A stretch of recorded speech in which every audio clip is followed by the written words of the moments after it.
I drove that road 4 times before I understood what it was. The first time was an accident. The second time, I told myself, was curiosity. The third time, I stopped making excuses and just drove it. The fourth time, I brought a recorder and a notebook and made myself document everything, because by then I knew that what I'd seen wasn't something my memory could hold accurately. Memory adjusts. Memory softens edges and fills gaps. I needed something harder than memory. My name is Owen Marsh. I'm 43 years old, and I've been a long-haul truck driver for 19 years. Before that, I worked construction. Before that, I was in the army for 4 years, 2 of them in places I don't talk about at dinner. I am not a nervous person. I am not someone who startles at shadows or lies awake, running through worst-case scenarios. I've been alone on the road at 3 in the morning more times than I can count, in every kind of weather, through every kind of darkness, and I have never once felt the need to keep the radio on because the quiet made me uncomfortable.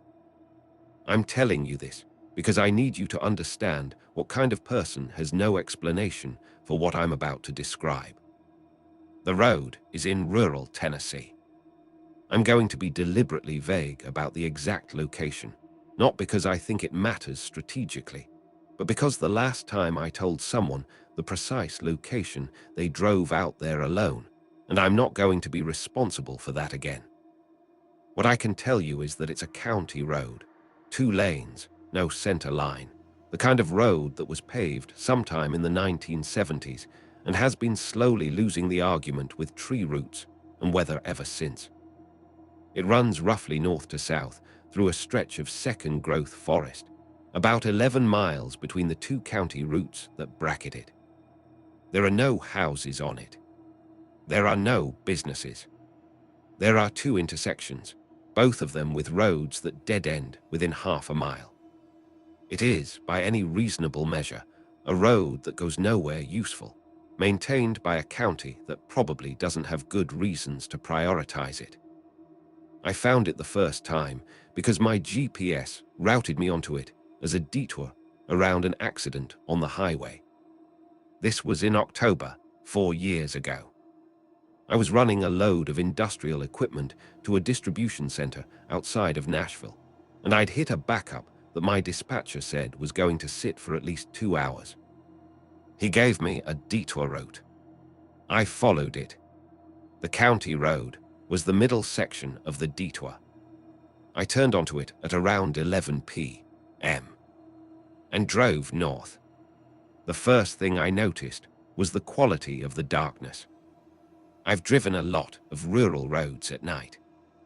I know what rural dark looks like, the way headlights carve a tunnel through it, the way the tree line on both sides becomes a wall of black, the way the road surface fades from gray to nothing at the edge of your lights. This was all of that. What was different was a quality I didn't have a word for at the time and have been searching for one ever since. The closest I've gotten is dense. The dark on that road felt dense in a way that ordinary dark doesn't. Like it had more substance. Like my headlights were working harder than they should have been. I noticed it and filed it under tired driver and kept moving. About 3 miles in, I saw the first figure. It was standing at the edge of the tree line on the right side of the road. My headlights caught it for maybe 2 seconds as I passed, long enough to see that it was a person, standing very still, facing the road. Not walking. Not hitchhiking with a thumb out. Just standing there in the tree line at 11 o'clock at night, watching traffic go by on a road that had no traffic. I watched it in my mirror until the road curved and it disappeared. I told myself, someone out for a walk. Someone whose car had broken down and who hadn't started walking yet. Someone doing something in the woods at night that was their own business. Half a mile later, I saw another one. Same position, edge of the tree line, right side facing the road. Standing still. And then, a quarter mile after that, another. I slowed down without meaning to. My foot came off the accelerator, and I was doing maybe 20 miles an hour by the time I passed the third figure, and I looked at it as I went by, and I can tell you, it was a person.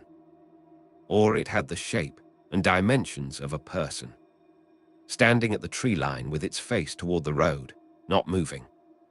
I picked my speed back up and drove the remaining 8 miles to the county route without stopping. I counted 4 more figures before I cleared the road. 7 total, all on the right side, all at the tree line, all facing the road. None of them moved. I made my delivery and drove back to the highway and didn't take that road again for 6 months.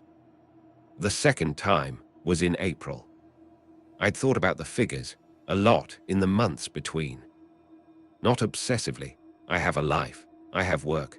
I have a daughter who was finishing her junior year of high school and who needed a father who was present. But the road stayed in the background. The density of the darkness. The 7 figures at the tree line. The way none of them moved. I told myself I'd go back in daylight, on a day off, just to drive it and see what the tree line looked like and whether there was any obvious explanation. Survey stakes, maybe, or old fence posts, or something that cast person-shaped shadows under headlights. I went in April, on a Tuesday afternoon, blue sky and warm. The road looked exactly like a road. 2 lanes of aging asphalt, tree line on both sides, broken pavement at the edges. No survey stakes. No fence posts. Nothing at the tree line except trees. I drove it slowly from the South County route to the north, 11 miles. I stopped at the places I could estimate I'd seen the figures and got out and walked to the tree line and looked. Grass and gravel at the shoulder. Then the first trees. Then forest, nothing. I drove it back. I got home at 4 in the afternoon and had dinner with my daughter and didn't think about the road again for 2 weeks. Then, on a Thursday evening in May, I was driving back from a short regional run, and my route took me past the south entrance to that county road. I don't know exactly what made me turn onto it. Unfinished business, maybe. The need to have a complete data set. I turned onto it at dusk, that window of grey light between sunset and full dark. The figures were back. Not 7 this time, more. I counted as I drove slowly, and I got to 14 before I stopped counting because the number wasn't the point. They were at the tree line, the same positions, right side of the road facing me. Some of them were spaced maybe 30 yards apart. Some were closer. The dusk light was better than headlights. I could see them more clearly. They were people. I mean that they had the proportions and posture of people. Upright, 2 arms, head up, facing forward. Some were taller, some shorter. One, I was almost certain, was a child. I stopped the truck. I sat in the cab with the engine running and looked at the figure I'd stopped closest to.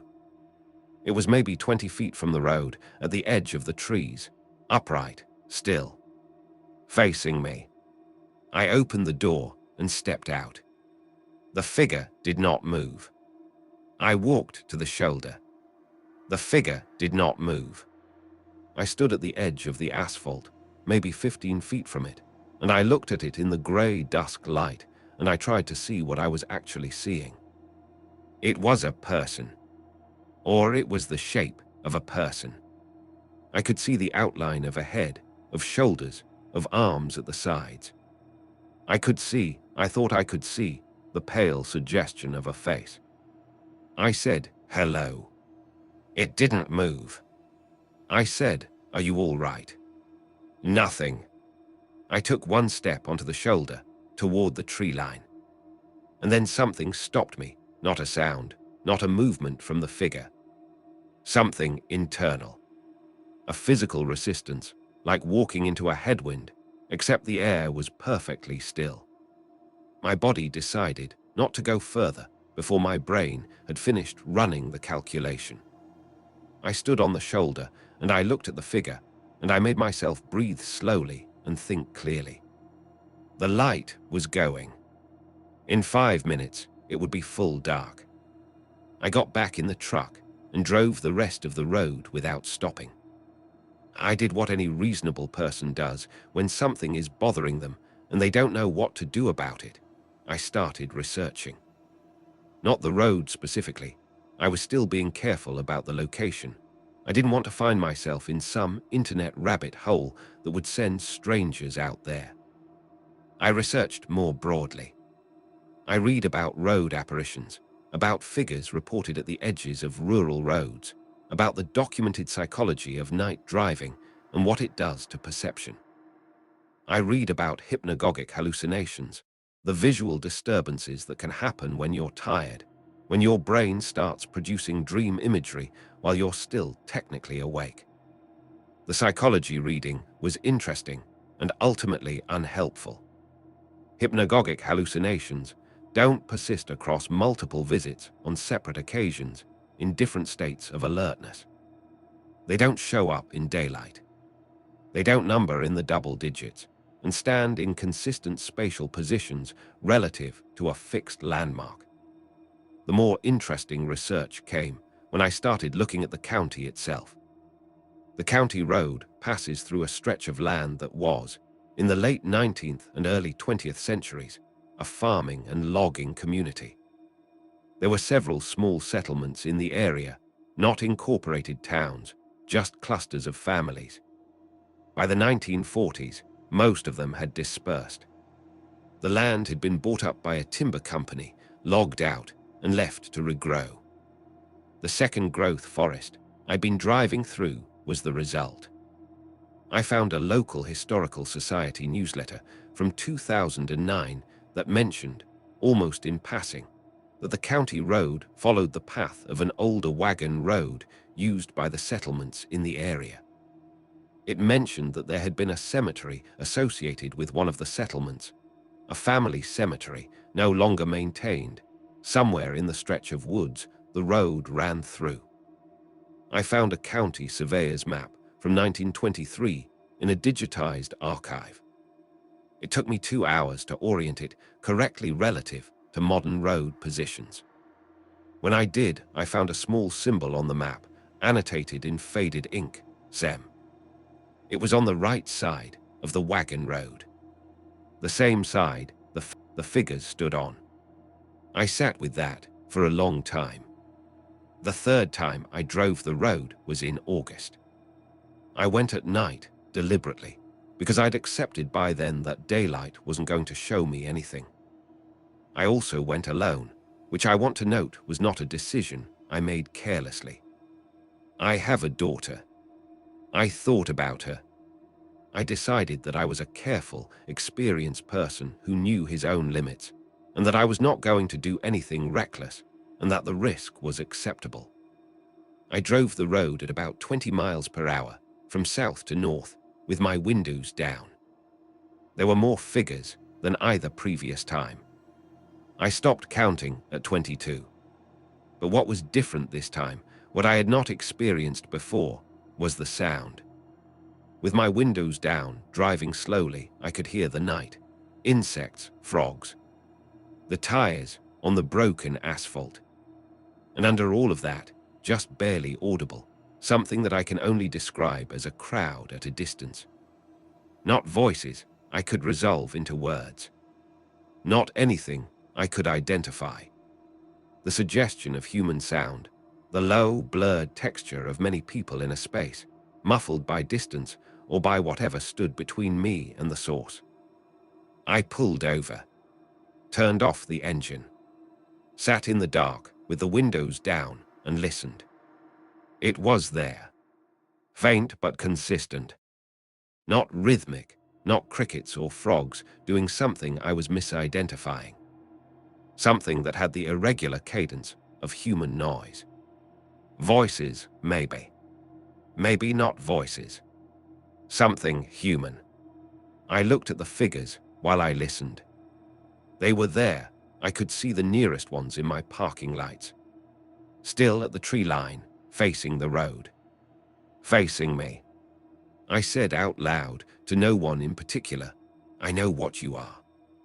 I don't know why I said that. It wasn't entirely true. I had a theory, not certainty. But it felt like the right thing to say. It felt like the kind of acknowledgement that the situation required. The sound didn't stop, but it changed. Subtly, the way a room full of people changes when someone says something unexpected. Not louder, not clearer, just differently arranged somehow. I started the truck and drove the rest of the road and went home. I need to tell you about the conversation I had with a woman named Darlene Prout, because it's the most important thing I found, and I found it by accident. Darlene Prout was 81 years old and lived in a town about 20 miles from the county road. I found her through a local genealogical society. I'd been looking for descendants of the families who'd lived in the settlements along the old wagon road, and her family name appeared in the 1920 census records for that area. I called her on a long shot, expecting nothing. She picked up on the second ring and said, "I was wondering when someone was going to call." I didn't know what to say to that, so I introduced myself and explained that I was researching the history of the area and had found her family name in the records. She said, "You've been on the road. The county road that goes through the old Prout land." I said yes. She was quiet for a moment. "Then sit down. This is going to take a while." What Darlene told me over the next hour and 20 minutes is, to my knowledge, not written down anywhere except in my own notes. Her family had farmed that land for 3 generations before the timber company bought them out in the late 1930s. The family cemetery, the one I'd found on the 1923 survey map, was the Prout family cemetery. Her great-grandparents were buried there. Her great-aunts and great-uncles, several cousins. She had visited it once as a child, she said, before the logging road that accessed it washed out and became impassable. I asked her if she'd heard about people seeing things on that road. She made a sound that was almost a laugh. "My grandmother told me about it." Her grandmother told her. It goes back as far as anyone in the family can remember. She paused. "They called it the gathering. They said that on certain nights, the people in the cemetery came to the road to watch. Just to watch. My grandmother said they weren't trying to scare anyone. She said they were just curious about what was passing, about what the world had become." I asked her what kind of nights. My grandmother said mostly in the dark months, October through March. But she said sometimes in summer too, if the night was right. She said you couldn't predict it exactly. I asked if anyone in the family had ever approached them. Darlene was quiet for a moment. "My great-uncle did, once. He was young and he wasn't afraid of much. He walked off the road toward one of them. I asked what happened. He said he walked right through it. He said it was like walking through cold smoke. He said afterward, he had the feeling of being looked at from every direction at once, like every one of them had turned to watch him. He said he walked back to the road, and he didn't feel right for about a week." She paused. "He wasn't a dramatic man. My grandmother said he didn't talk about it much after that. But he never went back." I asked her if she was afraid of them. She thought about it for a moment. "No," she said. "I think I'm not, because of how my grandmother talked about it. She didn't talk about it like it was something frightening. She talked about it like it was something sad. She said, 'Those are our people. They are still there. They can't go anywhere because no one comes to tend the cemetery anymore. They're just waiting, watching the road, watching what passes. I asked if she'd ever considered going back to the cemetery herself. A long pause. I'm 81 years old and I don't walk well anymore. But yes, I've thought about it. Another pause. My grandmother said they needed tending. She said the reason they come to the road is because nobody comes to them. They're trying to be seen because they've been invisible for so long. She stopped. I think she was right, Darlene said. And I think I should have done something about it a long time ago. The fourth time I drove the road was in October. I didn't go alone. I went with my daughter, who is 20 now and in her second year of college studying environmental science, and who, when I told her what I'd been doing for the past 4 years, looked at me for a long moment and then said, "Okay, show me." I want to be clear, I did not take her onto that road at night. We went in the afternoon, with several hours of daylight left, and I had a paper copy of the 1923 survey map and a modern topographic map and a rough GPS track I'd made on a previous drive. We were going to find the cemetery.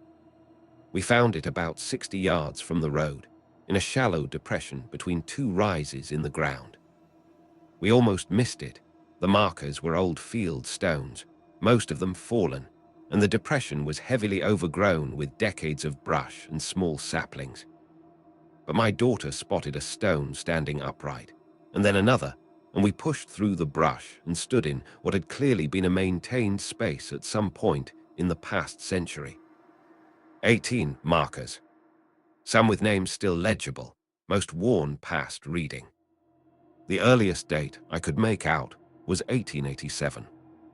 The latest was 1941. We stood there for a while.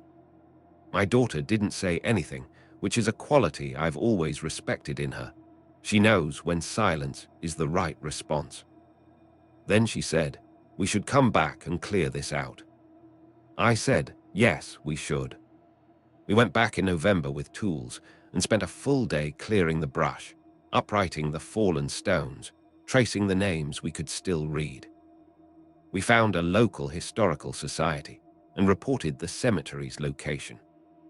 We called Darlene Prout and told her what we'd found, and she was quiet for a long time on the phone and then said thank you in a way that didn't sound like a small thing. She sent us a handwritten list of everyone she knew who was buried there. 14 names. Some matched the markers we'd found. Some didn't match anything, which meant the stones were lost. We went back in the spring with a mason friend of mine and set new stones for the ones that were missing. Simple field stones, the same kind as the originals, with names where we had them. I drove the road last August. Alone at night, the way I had the third time. I drove it slowly, windows down, from the South County route to the north. I counted 3 figures. Not 22, 3. All of them at the tree line, the same side of the road. But 3. I pulled over near the closest one and sat with the engine off and listened. The sound was there, the low, human texture I'd heard before. But quieter and different in quality. Before, I described it to myself as a crowd at a distance. This time it sounded more like, I keep coming back to this word, settled. The sound of people in a space that is theirs. Not waiting, not watching, just present in the ordinary way that presence can be. I sat there for about 20 minutes. Then I said out loud to the figure nearest to me and to whatever else might have been listening, "We're not done yet. We'll keep coming back." I started the truck and drove north to the county route. In my mirror, just before the road curved, I saw the figure at the tree line raise one hand. I raised mine back through the open window. And then the curve took it. I've been back to the cemetery 4 times since then. My daughter comes when she can. We've connected with two other descendants of the families through Darlene Prout, and they've both visited. One of them, a man about my age named Carl, stood at the edge of the cleared space the first time and was quiet for a long time and then said, "I didn't know any of this existed." That's the thing that stays with me. Not the figures on the road, not the sound through the open window, not the hand raised in the mirror. What stays with me is that sentence. There are people in the ground 60 yards off a county road in rural Tennessee who are farmers and loggers and parents and neighbors, and who have been there for 100 years, and almost no one knows they existed. The land was sold. The roads washed out. The families scattered. And the only record that they were ever there is 18 stones in a depression in second growth forest, and a survey map from 1923 with the letters SEM in faded ink. And maybe I can't prove this. I want to be clear that I can't prove this. Something at the edge of that cemetery has been standing at a road for decades, watching what passes, waiting for someone to notice. I noticed. My daughter noticed. Carl noticed. Darlene Prout, 81 years old and no longer able to walk well, noticed long before any of us. I drove that road last week. It was a Tuesday, early evening, still light. No figures. Just the road and the tree line and the sound of my tires on old asphalt. I don't know if they are still there, in the cemetery, in whatever way they were there before. I don't know if what I saw on that road was what Darlene's grandmother said it was, or something else, or something my tired brain assembled from shadows and expectation, and the strange way that darkness falls differently in different places. What I know is that the cemetery is tended now. What I know is that the names that can be read are on stones, and the names that can't are on a list in Darlene Prout's handwriting that I keep in the glove box of my truck. And what I know is that the last time I drove that road at night, I counted 3 figures instead of 22. Make of that what you will. I know what I make of it. I want to start by telling you about the kind of man I am, because I think it matters. I'm 51 years old. I spent 24 years working as a railroad signal inspector for a regional freight line. The kind of job where you drive a company truck to remote stretches of track in the early morning, check equipment that hasn't been checked in 3 months, and file reports that go into a database that most people will never read. You learn doing that kind of work to look at things carefully and describe them accurately. You learn the difference between what you see and what you assume. You learn to be skeptical of your own conclusions until you've eliminated every other explanation. I'm also, if it matters, a person who has dealt with loss. My wife, Sandra, died 6 years ago. Ovarian cancer, 14 months from diagnosis to end. I tell you this not because it's directly relevant, but because I think it shaped the way I interpreted what I experienced, and you should know that going in. The bridge at Milepost 9 is a railroad bridge. It crosses a creek in a stretch of pine forest in western North Carolina. I'm going to be deliberately general about the location for reasons that will become clear. The bridge is roughly 70 feet long, single track, no walkway. Below it, the creek drops about 40 feet into a rocky channel. It was built in the late 1920s and has been maintained and repaired enough times that almost nothing original is left, except the stone abutments. I'd inspected it dozens of times. It was on my regular rotation. I knew every bolt. The first time I heard her, it was November, about 4 years ago.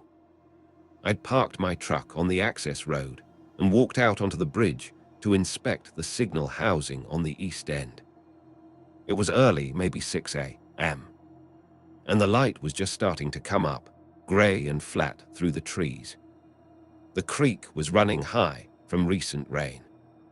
I was doing what I always did, checking the housing, checking the leads, running through my checklist. I heard someone say my name. Not loudly. Not in a way that made me spin around. It was the way someone says your name when they are standing nearby and want your attention, conversational, almost gentle. Dennis. I turned around. There was no one on the bridge. There was no one on the access road. There was no one anywhere within my line of sight. I stood there for a moment and listened. The creek. The wind in the pines. Nothing else. I filed it under tiredness because I'd been working a stretch of early shifts and kept going. The second time was 3 weeks later. Same bridge, different time of day, mid-afternoon, clear sky, cold. I'd come back to follow up on a minor anomaly in the signal data. I was on the bridge making notes and the voice came again. Dennis. This time I turned immediately. Again, nothing. But this time, I'd been fully awake for 6 hours. This time I couldn't file it under tiredness. I stood at the rail and looked down at the creek and thought about it carefully. Sound can behave strangely near water. The channel below was narrow, and the stone walls of the abutments could reflect noise from unexpected directions. I could have been hearing someone at a distance, a hiker, maybe, or a hunting camp. The name Dennis is common enough that a coincidence was plausible. But the voice didn't sound distant. It sounded like someone standing 3 feet behind me. I finished my inspection and drove back to the district office and looked up the incident history for the bridge. It was a standard check, something I did with any structure that started feeling strange to me. Accidents, near misses, anything in the file. There was one incident. 1994, before my time on the line. A maintenance worker had fallen from the bridge. The report was brief and bureaucratic, the way those reports are: cause, corrective actions, close. His name was Dennis Harlow. I sat with that for a long time. I need to be clear about something. I did not immediately assume a connection. I am not someone who jumps to that kind of conclusion. What I thought was that I'd known, consciously or not, about that incident. Maybe someone had mentioned it in passing years ago. Maybe I'd glanced at the file before and retained the detail without meaning to. The brain is a pattern-making machine, and it doesn't always tell you what it's been doing. So I did what I always do when I want to test a conclusion. I tried to disprove it. I went back to the bridge 6 more times over the next 4 months, at different times of day, in different weather. I brought a directional microphone on 2 of the visits and recorded. I talked to a sound engineer I knew through a friend and played him the recordings. He found nothing anomalous: creek noise, wind, bird calls, my own footsteps. On 5 of the 6 visits, I heard the voice. Not always my name. Twice it was just a breath, the suggestion of an exhalation, close to my ear. Once it was a word I couldn't quite make out. Once clearly, still here. I stood at the rail on that last visit and I said, out loud, feeling slightly ridiculous, I know. The bridge creaked in the wind. The creek ran below. Nothing else happened. But the feeling on that bridge was different from the feeling on my other structures. Different in a way I recognized, but hadn't acknowledged until then. Every structure has a character. That's not mysticism. It's just the reality of working closely with the same places over years. You know what a structure sounds like, how it settles, where it's easy and where it's difficult. The bridge at milepost 9 had always felt attentive. Like the work required a certain care that the other bridges didn't require. I'd always assumed that was because of the drop into the rocky creek, the consequences of carelessness. I started to think it might be something else. I looked into Dennis Harlow. The official record was minimal. He'd been 44 years old at the time of the accident, had worked for the railroad for 11 years, had fallen while doing maintenance on the west abutment. The fall was classified as accidental. There were no witnesses. Getting more than that took months. I'm not a journalist or a detective, and I had no particular method. I just followed whatever thread appeared. I found a brief obituary in a local weekly newspaper archive. I found his name in an old union newsletter, mentioned in a safety column as a reminder of the importance of fall protection. And eventually I found, through a county genealogical society, a woman named Ruth Harlow Cassis, who was his younger sister. She was 73. She lived about 90 miles from the bridge. When I called and explained who I was and why I was calling, she was quiet for a long moment and then said, "You work on that bridge?" I said yes. She said, "Have you heard him?"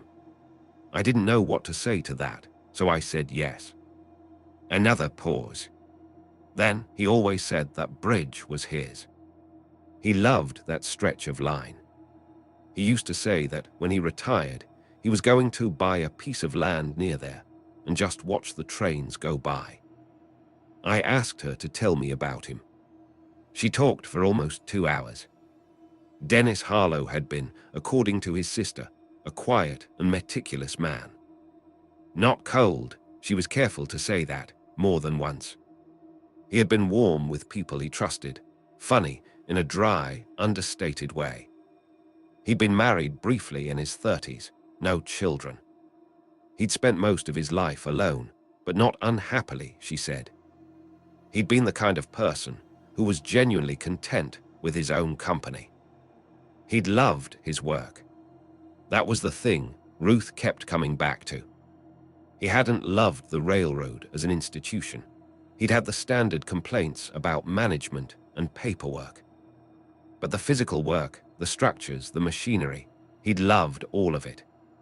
He'd read technical manuals for pleasure. He'd kept a notebook, she said, where he wrote down the specifications of bridges he'd worked on, spans and load ratings, and the years they were built. He called it a catalog, she said. He used to say that someone should keep track of these things because nobody else was going to. I asked her about the accident. She was quiet for a moment. They said he lost his footing on the abutment. That's all they ever told us. I always thought, she stopped. I asked her what she thought. I always thought he would have been careful. He was so careful. He used to give me a hard time about not wearing my seatbelt, back when that wasn't the law yet. He was the most careful person I knew. And that bridge, he'd been on that bridge 100 times. She paused. I don't know, maybe. People have bad days. Maybe he was tired. I try not to think about what the fall was like. I asked her if she'd ever gone to the bridge. Once. About a year after. I don't know what I expected. I just stood there. Looked at the water. She paused. Did it feel different to you? After you heard him? I thought about how to answer that honestly. I said it felt like the place made more sense. She was quiet for a moment. Yes, she said. Yes, I think that's right. After I talked to Ruth, I found myself doing something I hadn't done in years. I started keeping notes on the bridges I worked. Not specifications. I already had those in the company database. I mean real notes. The things you notice when you're on a structure long enough to pay attention. The way the bridge at milepost 9 sounds in a crosswind versus a headwind. The way the light falls on the abutments at different times of year. The moss on the north-facing stone that has probably been there in various forms since the bridge was built. I found myself thinking about Dennis Harlow as I worked. Not superstitiously, Not in the way where you're looking over your shoulder. More in the way you think about a colleague who worked a job before you and left notes that you're only now learning to read. A professional relationship across time. I mentioned this, carefully and without specifics, to my doctor during a routine appointment. She asked if I was sleeping well. I said yes.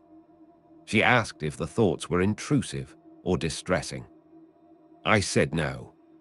She said, "It sounds like a coping mechanism." After Sandra, I've thought about that a lot. She's probably not entirely wrong, but I don't think she's entirely right either. 3 years after the first time I heard my name on the bridge, I did something practical. I found the railroad's archival records for the bridge. Not the maintenance records, those I had. The original construction documents, which had been scanned into a regional archive by someone doing a preservation project. I requested access and spent a weekend going through them. The bridge had been built by a crew of 12 men over the course of 5 months in 1927 and 1928. The foreman's name was recorded. The subcontractors' names were recorded. The materials were specified in precise detail. In the margin of one of the inspection documents, someone had written a note in pencil. The scan quality was poor, and it took me 20 minutes of zooming and adjusting contrast to read it. It said, "Good bridge. Will last." No signature. Just that. I don't know who wrote it. It could have been the foreman. It could have been an inspector. It could have been any one of the 12 men who built it. But I printed it out, and I keep it in the same folder as Ruth Harlow's phone number. Because it seems to me that the bridge has been carrying the weight of people's attention for a long time, and that attention deserves to be acknowledged somewhere. I retired from the railroad 8 months ago. I told my supervisor I'd be available as a contractor if they needed coverage, and they've called me twice. Both times, the job was on other sections of the line. Not milepost 9. Last October, I drove out there on my own time. Parked on the access road, walked to the bridge in the early morning the way I always had. Stood on the deck and watched the creek and listened. The bridge was quiet, wind, water, the sound of my own breathing.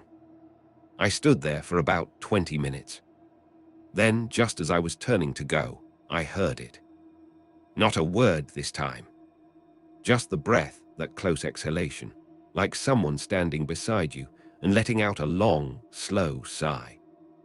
The kind of sound you make when something is finished. When something is all right. I said, "Yeah, I know." I walked back to my truck and drove home. I called Ruth Harlow Cassis that afternoon just to check in. She's 74 now, and her health isn't great, but she was sharp and warm and glad to hear from me. We talked about Dennis for a while. She'd found some old photographs, she said, and would I like her to scan one and send it? I said yes. The photograph arrived a few days later. A man in work clothes standing next to a signal housing, squinting into the sun, one hand resting on the equipment like someone who's comfortable where they are. He looks in the photograph like exactly the kind of person his sister described. Quiet. Meticulous. At home in the work. The signal housing in the photograph is at the east end of the bridge at milepost 9. I've put the photograph in the folder. I don't know how to characterize what I experienced on that bridge. I've gone back and forth about it for 4 years, and I haven't landed anywhere definitive. The signal engineer in me knows that sound behaves strangely near water and near stone, and that tired ears find patterns in noise, and that grief. And I was grieving. I was still grieving Sandra in ways I didn't fully understand, can make a person reach for connection in unexpected places. But I also know what I heard. I know the difference between ambient sound and a voice. I know that I heard my name spoken in a specific register, in a specific proximity, with a specific quality of attention behind it. And I know that when I said, "I know," out loud on a bridge in the early morning with no one around, it felt like the truthful response. Not a performance, not wishful thinking, a response to something real. Dennis Harlow worked on that bridge for 11 years. He knew it better than anyone, probably, except the men who built it. He called it his. And he died there, and the official record gave it a paragraph, and the safety column in the Union newsletter gave it a sentence, and that was more or less the extent to which the world marked what had happened. I'm not claiming he was still there in any theological sense. I don't know what I'm claiming. What I'm saying is that something on that bridge wanted to be heard, and I heard it, and learning what there was to hear made me a better inspector and a more careful man, and I think less afraid of the particular silence that has been in my house since Sandra died. Make of that what you will. I know what I make of it.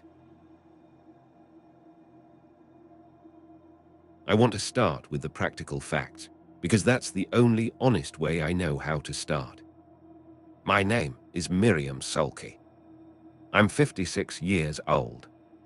I was a 911 dispatch supervisor for a county emergency services center in rural, upstate New York for 22 years, and before that I was a dispatcher for 7. 29 years total, sitting in a room with headsets and monitors, listening to people describe the worst moments of their lives and trying to keep them alive until someone could get there. You develop, doing that work, a very specific relationship to detail. You learn to hear what matters in what someone is saying. You learn to separate what is real from what is fear. And you learn, this is the part that took years, that those two things are not always opposites. I retired 3 years ago. I live alone, which suits me.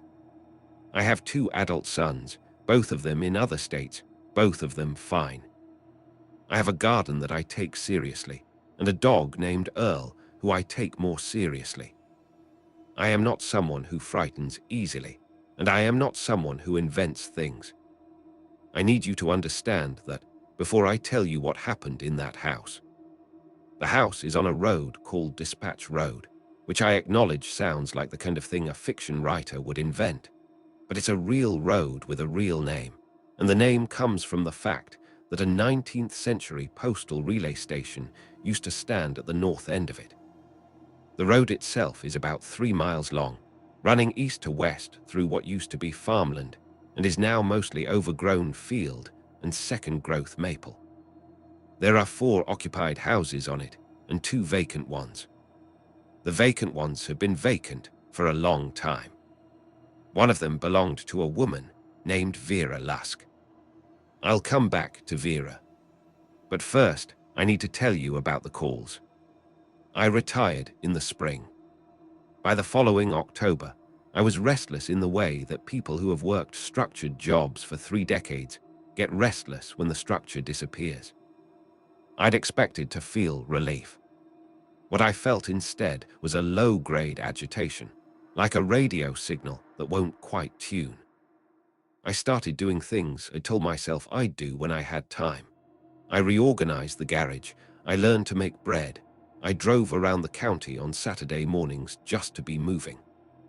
On one of those drives, in early November, I turned onto Dispatch Road by accident. I'd been looking for a farm stand I'd heard about from a neighbor, and I'd taken a wrong turn, and I ended up driving the length of it before I realized I was on the wrong road.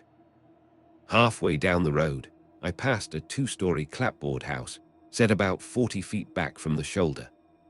White paint mostly gone. Porch sagging on the left side. The windows were intact, which surprised me. Vacant houses in rural areas tend to lose their windows. A mailbox at the end of the drive, the flag rusted upright. The grass in the yard was high and dead in the November way. I drove past it and didn't think about it again for 2 weeks. Then I was at the county records office looking up something about my own property taxes, and I passed the deed index, and on an impulse, I looked up the parcel on Dispatch Road. The property had last been assessed in the name of Vera Agnes Lusk. The assessment was 12 years old.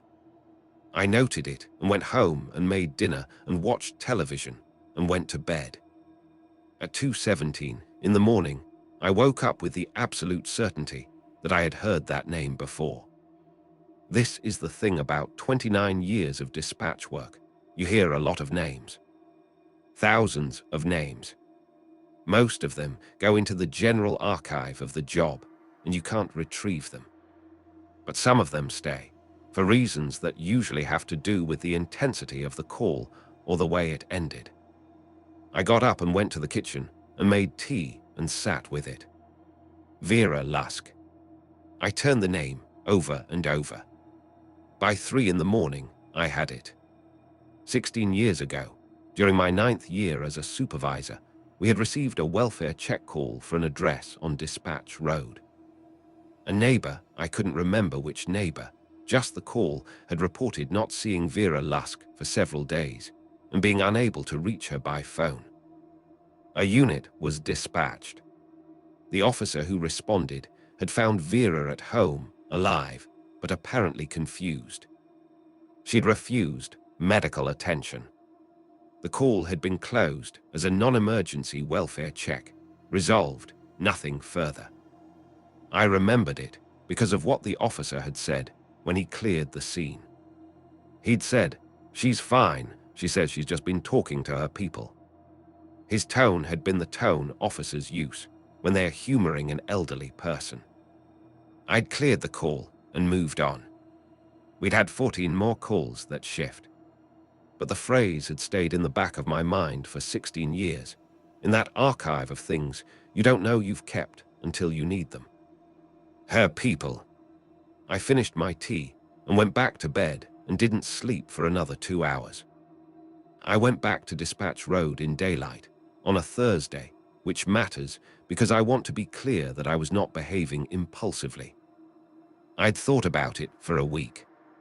I'd asked myself what I was doing and whether it was the restlessness or something else, and I'd concluded that it was mostly the restlessness and partly the professional habit of following something until it resolves. I parked on the shoulder in front of the house and looked at it through the windshield for a while. Daytime made it easier to assess. The porch had definitely shifted on its foundation. 2 of the upper-story windows had old-fashioned pull-down shades, both of them at slightly different heights, which gave the front of the house an expression I kept wanting to read as something intentional. I got out and walked up the drive. I wasn't trespassing, technically.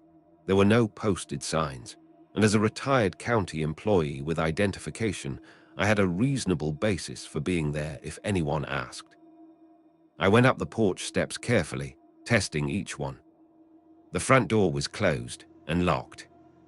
I didn't try to open it. I walked around the side of the house to look at the back. The backyard was less overgrown than the front. Someone had put in a kitchen garden at some point.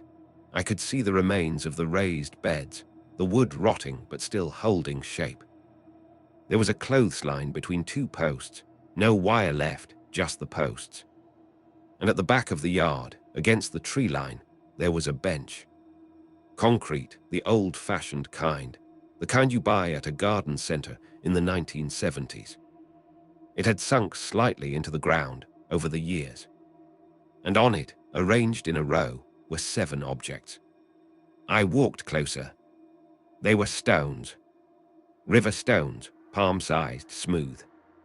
The kind you find along creek banks. But someone had painted them. Small, careful work, faces.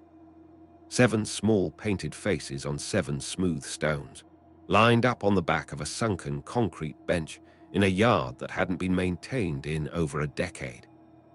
I stood and looked at them for a long time. Then I took a photograph with my phone, and I went back to my car, and I drove home. I want to tell you what happened the first time I went inside the house, and I want to be honest about why I went inside. I could tell you it was concern for the property or curiosity about the painted stones, or the professional impulse to understand a situation before closing it. All of those things are true. But the honest answer is that something about the house had been pulling at me since I'd first driven past it, and the stones had made that pull specific. And I'm 56 years old, and I've learned that when something pulls at me specifically for good reasons, I should follow it. I went back on a Saturday morning with a flashlight and my phone and the clear-eyed acknowledgement that I was entering a vacant property without formal permission, and that I was choosing to do so anyway. The back door was unlocked. The latch had corroded. It opened with pressure. The kitchen was intact.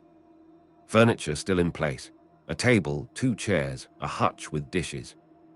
The dishes were dusty but present. A calendar on the wall, the kind with a photograph for each month, showing November of 12 years ago. The photograph for November was a covered bridge in autumn. I moved through the kitchen into the hallway and stopped. The hallway walls were covered in photographs, not hung neatly in frames, though some were framed. Others were tacked or taped or held with small nails. Dozens of them. Some were old, the kind of sepia-toned photos that date to the early 20th century. Some were more recent. All of them were portraits, faces, individual and in groups, varying in age and period. Men and women and children. People in Sunday clothes and people in work clothes, and people who seemed unaware the camera was on them. At the center of the wall, at approximately eye height, someone had attached a piece of paper with the names. A handwritten list, pencil, in a neat and deliberate cursive. I counted the names on the list. 47. I stood in that hallway for a long time. There are things that dispatch experience gives you that are hard to explain to people who haven't done the work. One of them is a specific comfort with rooms that hold weight. Hospitals, police stations, the inside of ambulances, places where significant things have happened, and the air seems to know it. You stop being afraid of that quality. It becomes almost familiar. That hallway had it. I don't mean that in a frightening way. The room felt full, the way a room feels full when there are people in it. Not threatening. Not cold, despite the unheated house. Just occupied, in some way that the physical evidence of dusty photographs didn't entirely account for. I took photographs of the wall with my phone. I took a photograph of the name list. And then I did something I hadn't planned to do. I sat down on the floor of the hallway with my back against the opposite wall, and I looked at the photographs. I don't know how long I sat there. 20 minutes, maybe. Long enough for the quality of the light through the kitchen window to shift. I said out loud to the room, "Who are all of you?" The house settled. Wind moved through something at the back. The refrigerator, disconnected for 12 years, made no sound at all. I was not frightened. That's what I want you to understand. I was the least frightened I'd been since I retired. I started researching the names on the list. It took months, and I want to be honest about the method. It was not systematic or professional. I had no expertise in genealogy or historical research. I had a computer, a library card, access to the County Historical Society, and an embarrassing number of free hours. What I found, piece by piece, over the course of a winter, was this. Vera Agnes Lusk had been born in 1931, the 7th child of a farming family that had lived in the county for 3 generations. She had never married. She had worked as a telephone operator for the county exchange for 31 years, retiring in 1989. She had lived alone in the house on Dispatch Road for most of her adult life. She had died 12 years ago in the house of natural causes. She was 81. The death had been reported by a neighbor who had noticed the mail accumulating. The house had passed to a distant relative who had done nothing with it. That much was public record. What was not public record was what I found in the Historical Society's files. A brief mention of Vera Lusk in a 1987 local newspaper article about the county's unofficial historians. The article described her as someone who had, for decades, been collecting information about people from the county who had no one left to remember them. Unmarried men and women. People who had died young. People whose families had scattered or died out. She kept records, the article said. She kept photographs. The journalist had called it a hobby. I don't think it was a hobby. I think it was a vocation. I tracked down 31 of the 47 names on Vera's list over the course of that winter. I want to tell you about some of them because they deserve that. Walter Piarzybilski, 1889-1931. A Polish immigrant who had worked a farm east of town. He had died of a burst appendix at 42, leaving no wife or children in this country. His grave was in the county cemetery in a section for indigents, the stone so worn it was nearly blank. Agnes Cotter, 1912-1944. She had worked as a seamstress. She had never married. She had died of tuberculosis and been buried by the county. No photographs of her existed in any archive I could find, except one on Vera's wall. Thomas and Robert Dayan, brothers, 1907-1918 and 1909-1918. They had died within 3 weeks of each other during the influenza epidemic. Their parents had returned to Ireland the following year. The boys were buried here. George Menard, 1878-1952. A French-Canadian logger who had come to the region in his 20s and stayed. He had outlived all his family. He had died in the county poorhouse. His photograph on Vera's wall showed a large man with a beard and a direct expression, standing next to a stack of cut timber, squinting at something outside the frame. 47 people. Some with photographs. Some known only from records. All of them people who, without Vera Lusk's intervention, would have moved from the fading edge of local memory to simply gone. I printed out everything I found. I organized it by name. I made a binder. I brought the binder to the house and sat in the hallway with it and read it, in the company of the photographs on the wall, which I understand sounds strange and which I am telling you anyway. There is a woman named Phyllis Uemit who is 88 years old and lives in a care facility in the town 12 miles from Dispatch Road. I found her because her maiden name appeared in the census records connected to one of the names on Vera's list, a distant relation, it turned out, to Agnes Cotter. She was not a descendant. She was something more complicated. She was someone who had known Vera Lusk. I called her and introduced myself and explained what I'd found. She was quiet for a moment. Then she said, "Vera. Good Lord. I haven't heard that name in years." I asked her to tell me about Vera. What Phyllis described was a woman who had been, in the context of the small community she lived in, slightly unusual in a way that people accepted without fully understanding. She was quiet, Phyllis said. Not unfriendly. Just, she was always paying attention to something just outside whatever conversation you were having. Like she was listening to two things at once. I asked about the photographs. Phyllis said, we all knew about her collection. That's what people called it. Her collection. I used to think it was just loneliness. You know, the way some people collect things when they don't have family. But Vera didn't seem lonely. She seemed attended to. Does that make sense? Like she was always in the company of something, even when she was alone. I asked Phyllis if she knew what Vera had meant when she told the officer she'd been talking to her people. A long pause. Yes, Phyllis said.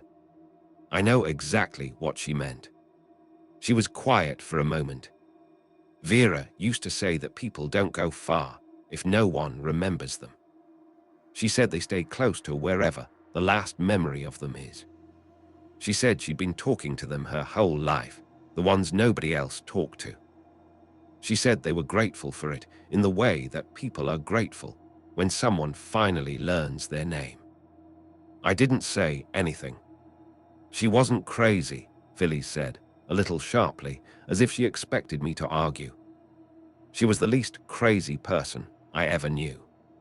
She was just attentive, in a direction most people didn't look. I want to tell you about the one time something in the house felt wrong to me, because I think it would be dishonest not to. It was February, midwinter, and I'd been going to the house regularly for 3 months. I'd stopped thinking of it as trespass by then, which I acknowledge is a rationalization. I'd been in every room. I'd found more of Vera's records in a bedroom upstairs, stored in hat boxes, handwritten notes, newspaper clippings, copied records from the county clerk. She had been meticulous. More meticulous than I'd expected. More meticulous, honestly, than I'd been in my own work, and I considered myself meticulous. I was in the upstairs bedroom, going through the hat boxes, when the quality of the room changed. The only way I can describe it, the room became smaller.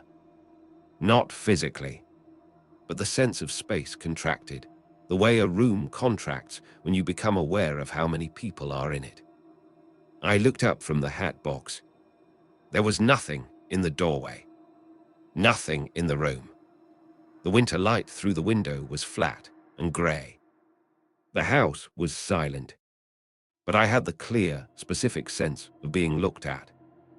Not one person looking at me. Many people. From several directions at once. The way you feel at the center of a crowd. I held very still and breathed slowly, the way I'd trained myself to breathe through calls that had the potential to go wrong.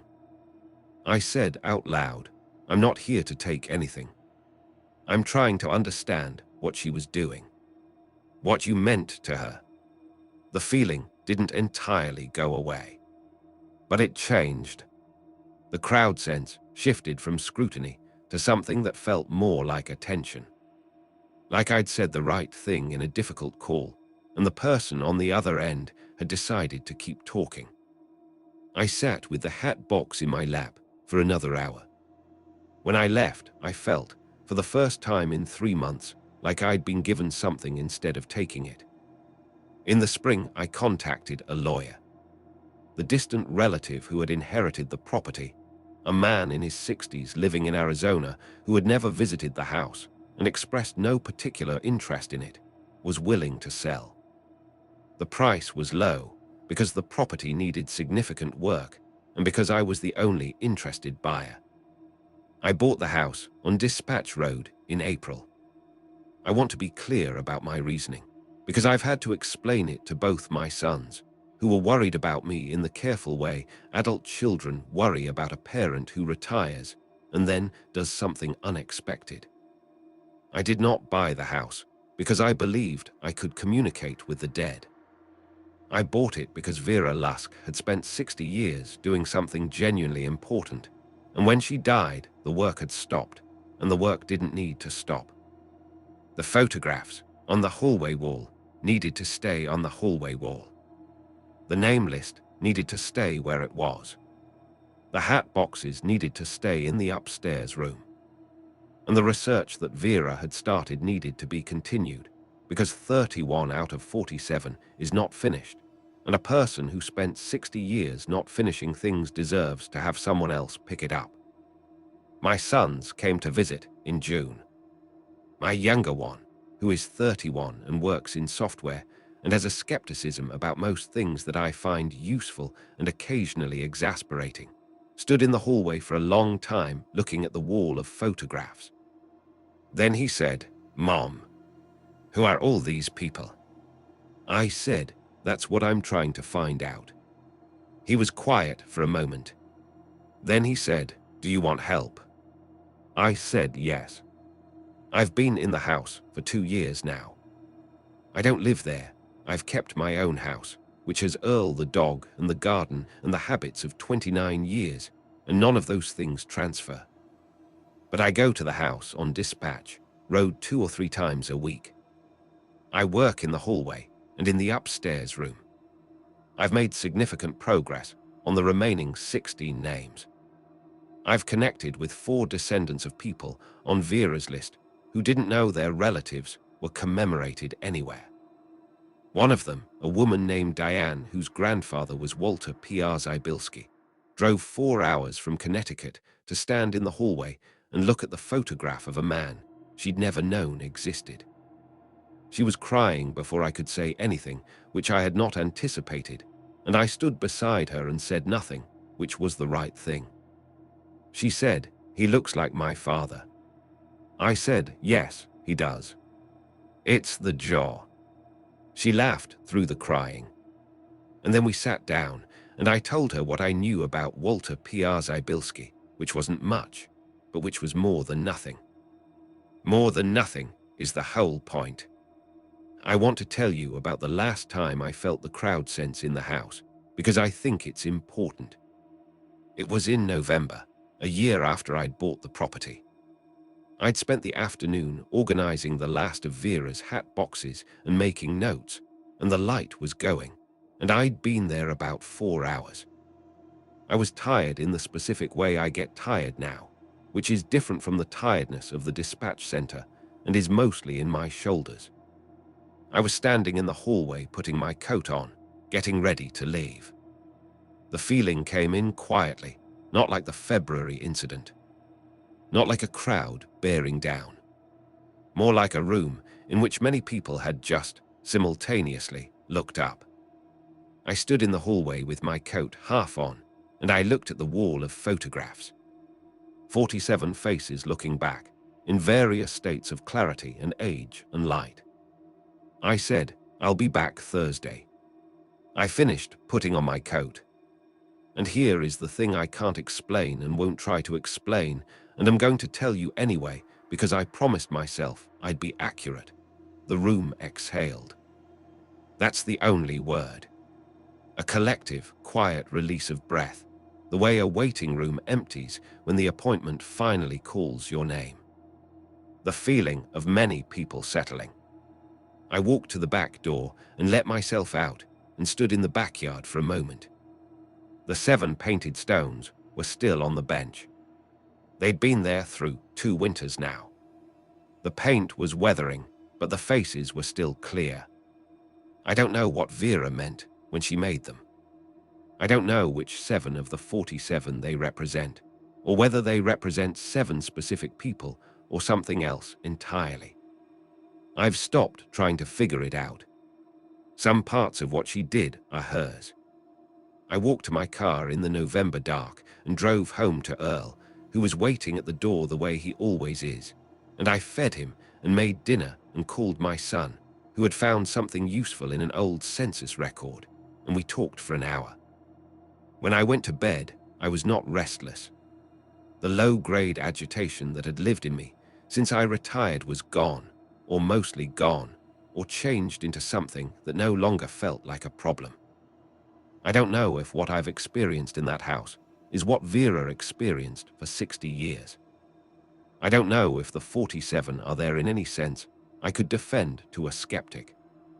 I don't know what it means that a retired 911 supervisor bought a dead woman's house and is continuing a project of remembering people that she started before I was born. What I know is that I'm good at it. What I know is that it needed doing. What I know is that 16 names I haven't resolved yet are going to be resolved, and that when they are, I'm going to find people like Diane, who drive 4 hours to stand in a hallway and see a face they recognize in a stranger. Vera Lusk spent 60 years in a house on a road she shared with no one, keeping company with people that no one else was keeping company with.